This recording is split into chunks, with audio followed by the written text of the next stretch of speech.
2024 के एंड तक सब ग्रोथ, मोमेंटम और क्वालिटी स्टॉक्स के पीछे थे।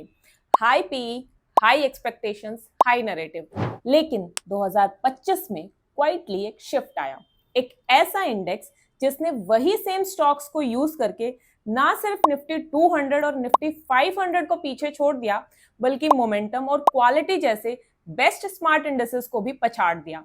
मैं बात कर रही हूँ वैल्यू इंडेक्स की। चलो अब आपको ना मैं डायरेक्ट कुछ नंबर्स दिखाती हूँ। कोई ओपिनियन नहीं, कोई थ्योरी नहीं, सिर्फ डेटा। पिछले एक साल के रिटर्न्स देखो। निफ्टी 200 वैल्यू 30 ने 28.14% के रिटर्न्स दिए हैं, और जो इसका पेरेंट इंडेक्स है निफ्टी 200, उसके रिटर्न्स हैं सिर्फ 8.98%। मतलब 3 गुना से भी ज्यादा का गैप है इन दोनों के रिटर्न्स में। अब इसके बाद अगर एक और वैल्यू इंडेक्स निफ्टी 500 वैल्यू 50 के भी आपको मैं लास्ट 1 ईयर्स के रिटर्न्स दिखाऊं तो वो 22.69% है, जबकि इसके पेरेंट इंडेक्स निफ्टी 500 के हैं सिर्फ 7.98%। अब यहाँ पर एक बात समझो, ये कोई छोटा मोटा डिफरेंस नहीं है। जब मार्केट सेम है, इकोनॉमी सेम है, टाइम पीरियड भी सेम है, तो रिटर्न्स में इतना डिफरेंस क्यों है? और वो भी तब जब वैल्यू इंडेक्स किसी और मार्केट से नहीं आया, बल्कि ये निफ्टी 200 और निफ्टी 500 के स्टॉक से ही बना हुआ है। तो यहाँ पर एक नेचुरल सा क्वेश्चन आता है फिर माइंड में कि आखिर वैल्यू इंडेक्सेस ऐसा क्या अलग कर रहे हैं जो पेरेंट इंडेक्स नहीं कर पा रहे हैं, और क्या ये आउट परफॉर्मेंस सिर्फ इसी एक साल का खेल है या इसके पीछे कोई प्रॉपर स्ट्रक्चर और लॉजिक काम कर रहा है?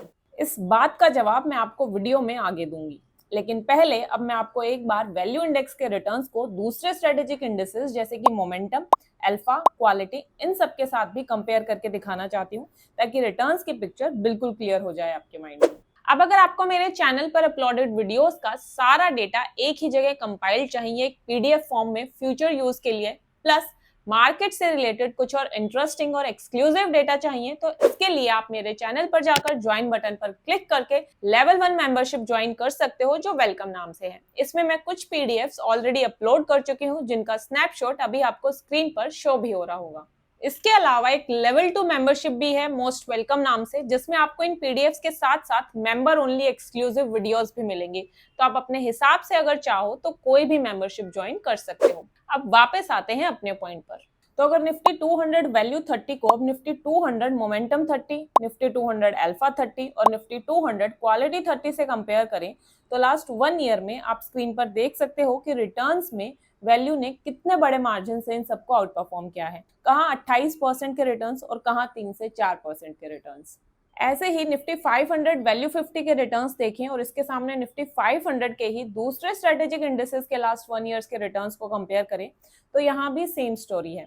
वैल्यू इंडेक्स के रिटर्न्स बहुत ज्यादा हैं। अब यहाँ तक हमने सिर्फ डेटा देखा, लेकिन डेटा देखना एक चीज है और उस डेटा को समझना दूसरा। सवाल ये है कि ऐसा क्या हुआ कि वैल्यू स्ट्रेटेजी को इतना क्लियर एडवांटेज मिला? क्या ये सिर्फ कोइंसिडेंस है या फिर मार्केट में कोई स्ट्रक्चरल चेंज आया? तो 2024 के एंड और 2025 के शुरू का फेज देखते हैं। यहीं से वैल्यू इंडेक्स की पूरी स्टोरी स्टार्ट होती है। अब जब मैंने इस पूरे टाइम पीरियड के डेटा को एनालाइज किया तो 3 रीजंस निकल कर आए जो वैल्यू इंडेक्स की आउट परफॉर्मेंस को जस्टिफाई करते हैं। तो अब उन रीजंस को समझते हैं। सबसे पहला रीजन इस आउट परफॉर्मेंस का था 2025 का वैल्यूएशन रीसेट। देखो, मार्केट ना 2024 के एंड तक काफी एक्सपेंसिव हो चुकी थी, specially mid caps, small caps, momentum और क्वालिटी स्टॉक्स। जैसे दिसंबर 2024 के एंड में अगर मैं आपको मिड कैप 150, मोमेंटम 50 का पी रेशियो दिखाऊं, तो यहाँ देखो, ये 31 दिसंबर 2024 को 45.04 पर था। और ऐसे ही अगर हम मिड कैप 150 क्वालिटी 50 इंडेक्स का पी रेशियो भी देखें, तो ये भी 31 दिसंबर 2024 को 40.98 पे है। मतलब दोनों ही इंडेक्स अपने पीक पर थे। अब इसी टाइम पीरियड में एक और चीज बिल्कुल पैरेलल चल रही थी, एफआईआई सेलिंग। 2024 के एंड में और 2025 की शुरुआत में एफआईआई सेलिंग बिल्कुल पीक पर थी। जैसे अगर मैं आपको मंथ वाइज एफआईआई का बिहेवियर दिखाऊं, तो देखो, अक्टूबर 2024 से लेकर फरवरी 2025 तक एफआईआई ने रिकॉर्ड सेलिंग करी है, करीब 3,23,000 करोड़ की। ऊपर से रुपी भी वीक हो रहा था, ग्लोबल लिक्विडिटी भी टाइट थी। तो जब मार्केट की वैल्यूएशंस पीक पर होती हैं और एफआईआई भी निकालते हैं, तो सबसे पहला प्रेशर उन स्टॉक्स पर आता है जो ऑलरेडी एक्सपेंसिव होते हैं। अब यहीं पर वैल्यू स्ट्रेटेजी का रियल एडवांटेज आता है। देखो, वैल्यू स्टॉक्स ऑलरेडी डिस्काउंटेड होते हैं, उनका पी रेशियो उतना हाई नहीं होता। जैसे दिसंबर 2024 के एंड में अगर मैं आपको निफ्टी 500 वैल्यू 50 का पी रेशियो दिखाऊं तो 31 दिसंबर 2024 को इसका पी रेशियो 10.81 पर था, जो कि उतना एक्सपेंसिव नहीं था। इसलिए जब मार्केट रीसेट होती है तो एक्सपेंसिव स्टॉक्स ज्यादा गिरते हैं और under valued stocks relatively stable रहते हैं। फिर इसके बाद दूसरा रीजन है फैक्टर साइकिल। मार्केट में सिर्फ स्टॉक्स का साइकिल नहीं होता बल्कि स्टाइल्स का भी साइकिल होता है। मतलब कभी ग्रोथ स्टॉक्स चलते हैं, कभी मोमेंटम और कभी वैल्यू का टाइम आता है। अगर हम हिस्ट्री उठाकर देखें तो जब भी ग्रोथ स्टॉक्स की वैल्यूएशन एक्सट्रीम लेवल पर चली जाती है तो उसके बाद जनरली एक फेज ऐसा आता है जहां पैसा वैल्यू स्टॉक्स की तरफ शिफ्ट होता है। अब ऐसा क्यों? क्योंकि मार्केट हमेशा मीन रिवर्जन करता है। मतलब जो चीज बहुत महंगी हो जाती है वो एक पॉइंट पर स्लो हो जाती है और जो चीजें इग्नोर हो रही होती हैं वो एक पॉइंट पर अटेंशन लेने लगती हैं, और 2025 में भी एग्जैक्टली यही हुआ। इसके बाद तीसरा रीजन है earnings yield versus market sentiment. देखो, जब मार्केट एक्सपेंसिव हो जाती है ना तो लोग वैल्यूएशन नहीं देखते, वो स्टोरी देखते हैं। ग्रोथ, एआई, फ्यूचर सब नरेटिव पे चल रहा होता है। अब एक बार पहले ये समझ लेते हैं कि अर्निंग्स यील्ड क्या होता है। देखो, अर्निंग्स यील्ड का सिंपल मतलब होता है कंपनी अपने प्राइस के हिसाब से कितना प्रॉफिट जनरेट कर रही है। जैसे अगर कंपनी के एक शेयर का प्राइस 1000 रुपए है और उस एक शेयर पे वो 80 रुपए कमा रही है तो उसका अर्निंग्स यील्ड हुआ 80 डिवाइडेड बाय 1000, तो ये आया निकलकर 8%। अब अर्निंग्स यील्ड पी रेशियो का उल्टा होता है। मतलब अगर पी 50 है तो अर्निंग्स यील्ड सिर्फ 2% के आसपास होती है, लेकिन अगर पी 10 है तो अर्निंग्स यील्ड 10% के करीब ही होती है। अब आप खुद सोचो, 2024 के एंड में कुछ मिड कैप्स और मोमेंटम स्टॉक्स 40 से 45 के पीई पर ट्रेड कर रहे थे। मतलब उनकी अर्निंग्स यील्ड सिर्फ 2 से 2.5% के आसपास थी। वहीं दूसरी तरफ वैल्यू स्टॉक्स 10 से 12% के पीई पर थे। मतलब अर्निंग्स यील्ड 8 से 10% की रेंज में थी। अब जब मार्केट में सेंटिमेंट स्ट्रॉन्ग होता है तो लोग लो अर्निंग्स यील्ड भी इग्नोर कर देते हैं, लेकिन जैसे ही सेंटिमेंट वीक होता है, एफआईआई सेलिंग आती है, लिक्विडिटी टाइट होती है, तब लोग सडनली प्रॉफिट्स को देखना शुरू कर देते हैं। तब इन्वेस्टर सोचता है कि यहाँ पर मैं 2% अर्निंग के लिए 50 का पी क्यों दूं, जब मुझे 8 से 10% अर्निंग 10 से 12 के पी पर मिल रही है। और 2025 में भी एग्जैक्टली यही शिफ्ट हुआ। वीक सेंटिमेंट्स की वजह से लोग अर्निंग्स ड्रिवन इन्वेस्टिंग की तरफ शिफ्ट हुए। हाई पीई स्टॉक्स ज्यादा गिर गए क्योंकि उनका सपोर्ट सिर्फ एक्सपेक्टेशंस पर था, और वैल्यू स्टॉक्स रिलेटिवली स्टेबल रहे क्योंकि उनके पास रियल अर्निंग्स की बैकिंग थी। अब ये तीनों ही रीजंस सुनने में तो लॉजिकल लगते हैं, लेकिन एक इम्पॉर्टेंट क्वेश्चन यहाँ पर ये आता है कि क्या यह आउट परफॉर्मेंस सिर्फ 2025 का टेम्पररी फेज था या फिर वैल्यू स्ट्रेटेजी हिस्टोरिकली भी बेटर परफॉर्म करती आई है। तो इसके लिए अब हम शॉर्ट टर्म रिटर्न्स नहीं बल्कि लॉन्ग टर्म कंसिस्टेंसी देखेंगे, और ये हमें पता लगेगा पिछले 10 सालों के ईयर ऑन ईयर रिटर्न्स। तो सबसे पहले निफ्टी 200 वैल्यू 30 को निफ्टी 200 से कंपेयर करते हैं। तो आप इन दोनों के 2016 से 2025 तक के हर साल के रिटर्न्स देख सकते हो। और इस पूरे डेटा को अगर आप ध्यान से देखोगे तो इसमें मेनली 5 ऑब्जर्वेशंस निकल कर आ रही हैं, जिसमें से पहली ऑब्जर्वेशन ये है कि भाई दोनों ही इंडेक्स ने पिछले 10 सालों में से 8 बार पॉजिटिव रिटर्न्स दिए हैं। दूसरा, निफ्टी 200 वैल्यू 30 ने निफ्टी 200 को 10 में से 6 बार बीट किया है, तो यहाँ वैल्यू इंडेक्स थोड़ा आगे है। तीसरा, 2020 के बाद से तो वैल्यू इंडेक्स की परफॉर्मेंस अलग ही लेवल पर है। इसने हर साल अपने पेरेंट इंडेक्स निफ्टी 200 को बीट किया है। चौथा, 2020 के बाद से हर साल वैल्यू इंडेक्स के रिटर्न्स पॉजिटिव आए हैं। फिर मार्केट चाहे वॉलेटाइल हो या कंडीशंस कितनी भी डिफिकल्ट रही हो, वैल्यू इंडेक्स बिल्कुल कंसिस्टेंट रहा है।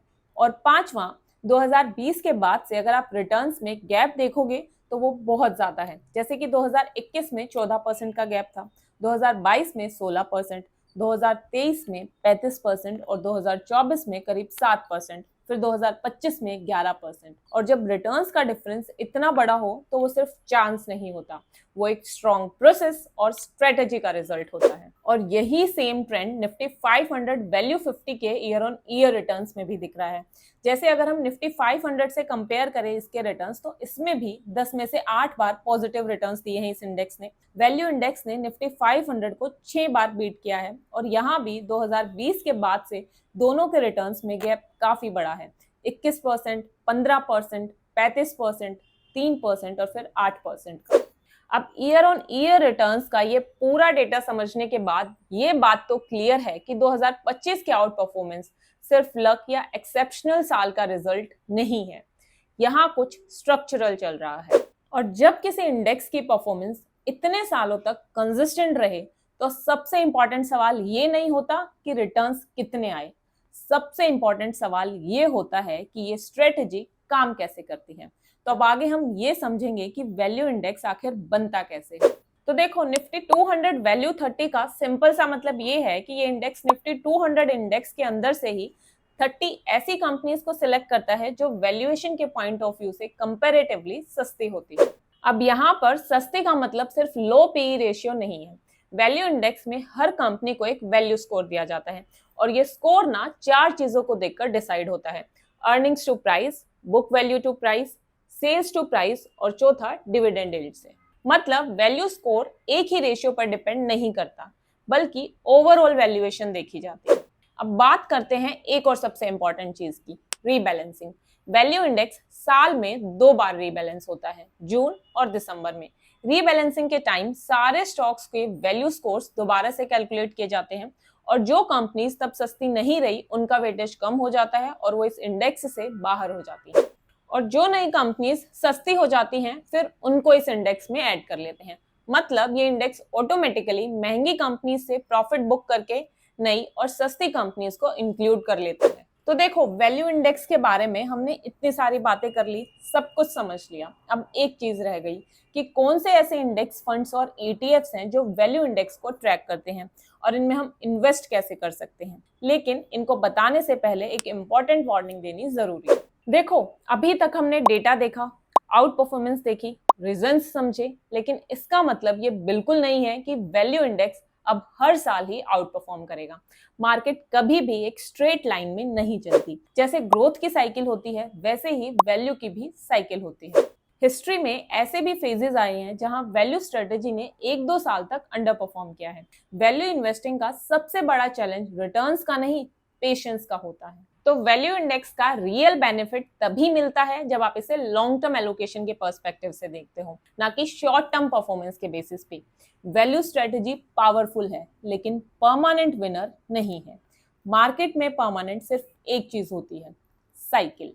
तो अब अगर आप वैल्यू फैक्टर में इन्वेस्ट करना चाहते हो तो इंडिया में इस पर बेस्ड बहुत सारे इंडेक्स फंड्स और ETFs अवेलेबल हैं। ये वो लिस्ट है सभी इंडेक्स फंड्स की और ये लिस्ट है सभी ETFs की जो वैल्यू फैक्टर पर बेस्ड हैं।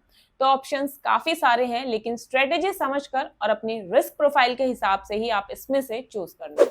अब अगर आपको मेरे चैनल पर अपलोडेड वीडियोस का सारा डेटा एक ही जगह कंपाइल चाहिए एक PDF फॉर्म में फ्यूचर यूज के लिए, प्लस मार्केट से रिलेटेड कुछ और इंटरेस्टिंग और एक्सक्लूसिव डेटा चाहिए, तो इसके लिए आप मेरे चैनल पर जाकर ज्वाइन बटन पर क्लिक करके लेवल 1 मेंबरशिप ज्वाइन कर सकते हो जो वेलकम नाम से है। इसमें मैं कुछ PDFs ऑलरेडी अपलोड कर चुकी हूँ जिनका स्नैपशॉट अभी आपको स्क्रीन पर शो भी हो रहा होगा। इसके अलावा एक लेवल 2 मेंबरशिप भी है मोस्ट वेलकम नाम से, जिसमें आपको इन PDFs के साथ साथ मेंबर ओनली एक्सक्लूसिव वीडियोस भी मिलेंगे। तो आप अपने हिसाब से अगर चाहो तो कोई भी मेंबरशिप ज्वाइन कर सकते हो। तो ये थी मेरी आज की वीडियो जिसमें मैंने वैल्यू इंडेक्स के बारे में बिल्कुल डिटेल में डिस्कस किया। आपको वीडियो कैसी लगी मुझे कमेंट्स में जरूर बताना, और आप किस टॉपिक्स पर वीडियोस देखना चाहते हो ये भी बताना। Thank you so much for watching. See you guys in next video. Till then, happy investing.